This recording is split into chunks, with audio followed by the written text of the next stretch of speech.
we were talking today about sacred monotony. This idea of doing these things that we do every day, and they become our practice. Like the master archer who goes out every day and practices until it becomes effortless. It's no longer, he is no longer present. The beginner's mind is a wonderful mind, they say, because the beginner's mind is really the mind that has arrived. Because the beginner is always present. Because they're so worried about getting it right. If you watch a beginner driver, I love when I drive by these schools, you know, these driving schools. I love watching these people learning how to drive. They're usually about 16, and they're in there, and they're so present because they have the beginner's mind. You see, after a while, they like everybody else, they're falling asleep at the wheel, right? They go from one place to another and they don't know how they got there. But they've done that trip so many times because they're asleep at the wheel. The lights are on, but nobody's home. This is most people. We're somnambulant. We're sleepwalking through life. We're not present. We're not present in our meetings when we meet each other.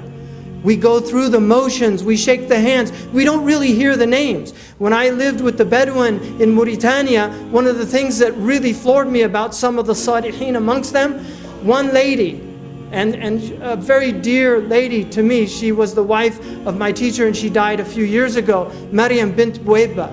And I wrote a piece about her called Another Mother of the Believers.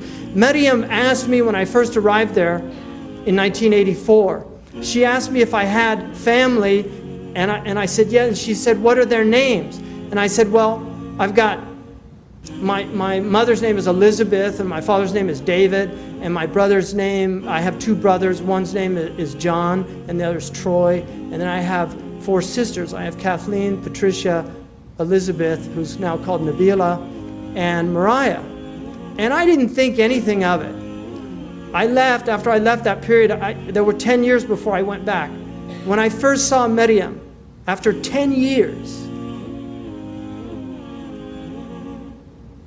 she said to me,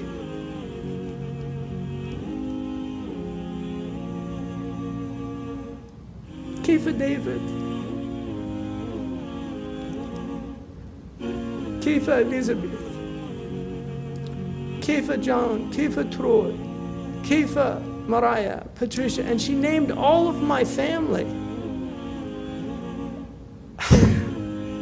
And it just really, it was such a dagger to the heart because I realized she wasn't just asking to chat. She wanted to know their names, and she internalized their names.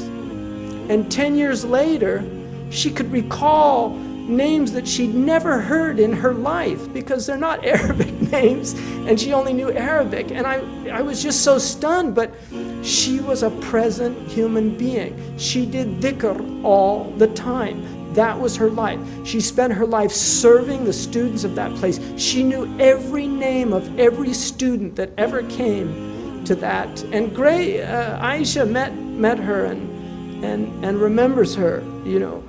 She was present, and this was from practice. This was from just the monotony of every day working on your presence with God. Because when you're present with God, you're present with the creation of God.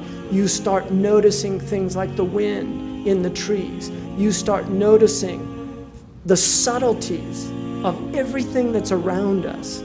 It becomes real.